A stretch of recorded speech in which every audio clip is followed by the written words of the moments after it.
नमस्कार, आप देख रहे हैं सच आड़ी न्यूज। उत्तर प्रदेश के मुख्यमंत्री योगी आदित्यनाथ ने पश्चिम बंगाल के मुर्शिदाबाद हिंसा को लेकर एक बार फिर ममता सरकार पर निशाना साधा।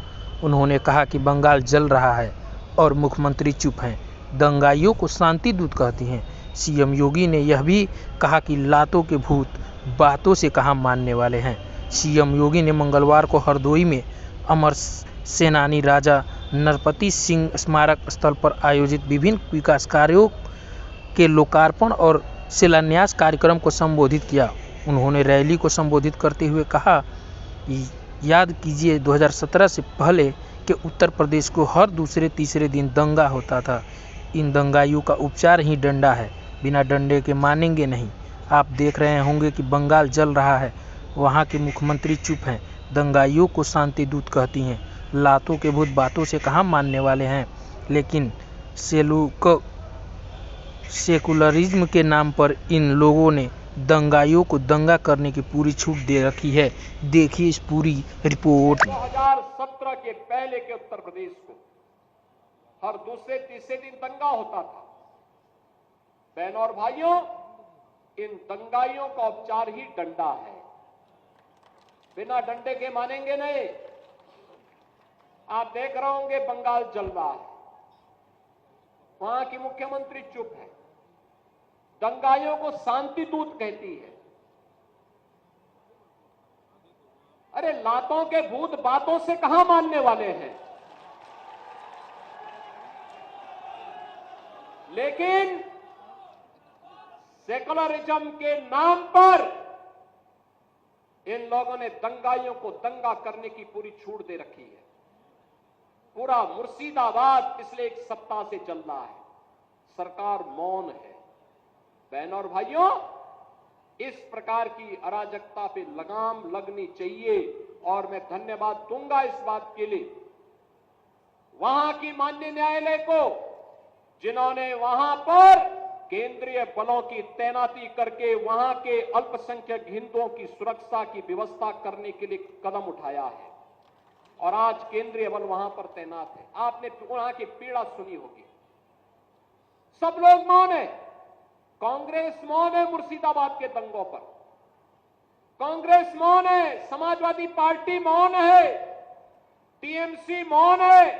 वे धमकी पे धमकी दिए जा रहे हैं, समर्थन कर रहे हैं। बांग्लादेश के अंदर जो हुआ था उसका समर्थन कर रहे हैं बड़ी बेशर्मी के साथ।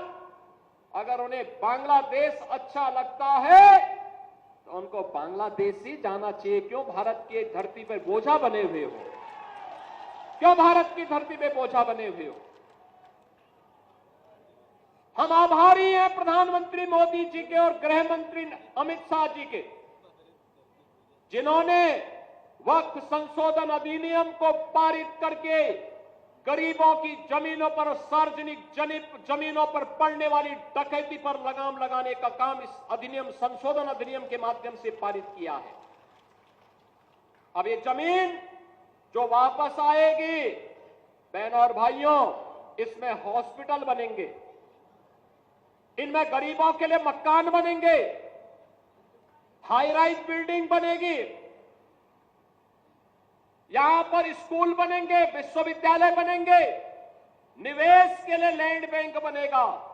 लेकिन किसी को जमीन पर कब्जा करके गुंडागिर्दी करने की छूट अब नहीं मिलेगी। इसलिए लोग परेशान हैं, क्योंकि जमीन के नाम पर जो लूट थी वह रुकने वाली है और उसलिए इन लोगों को परेशानी है। परेशानी इस बात को लेकर के कि अब गुर्गे खाली हो जाएंगे। तो पहले जो जनता को लूटते थे, इनको अब भय है कि इनके द्वारा पाले गए गुर्गे कहीं भस्मासुर हुए तो कहीं अब इन्हीं को न लूटने लग जाएं। इनके द्वारा अकूत संपत्ति जो अर्जित की गई है उसी पर डकैती न डालने लग जाए।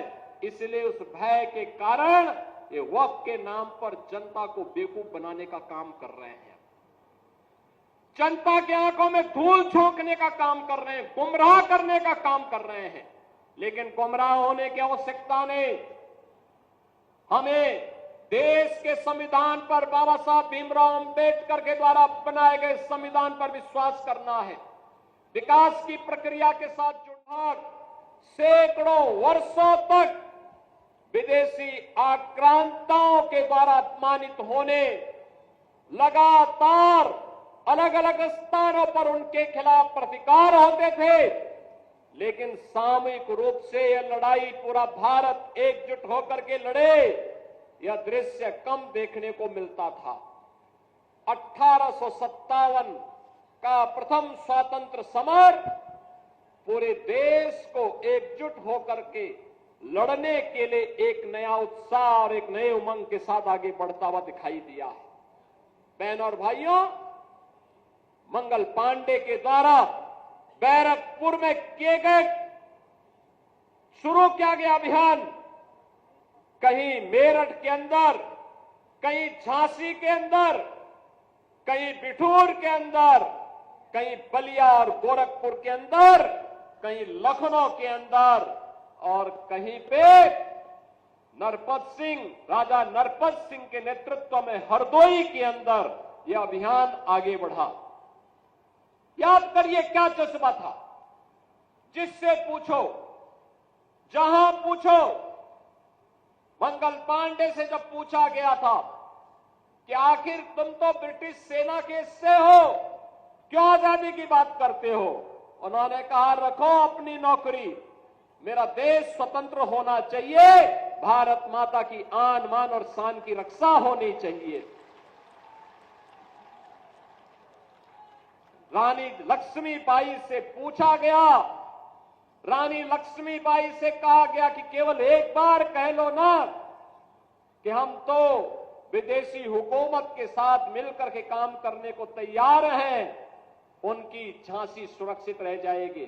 उन्होंने कहा नहीं, झांसी भी सुरक्षित रहेगी और भारत स्वतंत्र होकर के रहेगा, हरगिज अपनी झांसी नहीं दूंगी।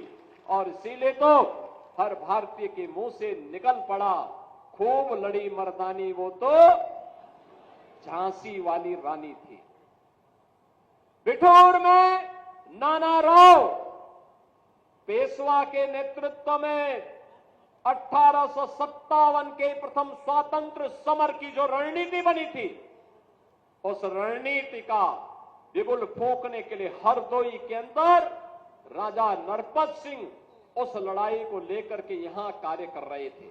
और आज हम जिस स्थान पर हैं, ये उनका दुर्ग कहलाता था, ये उनका किला था। स्वाभाविक रूप से जब आजादी की जज्बे को देख करके जो लोग भाग रहे थे, उनको कैसे अच्छा लगता, कैसे अच्छा लगता। 1857 में झांसी ब्रिटिश हुकूमत नहीं जीत पाई थी, विजय महारानी लक्ष्मीबाई की हुई थी।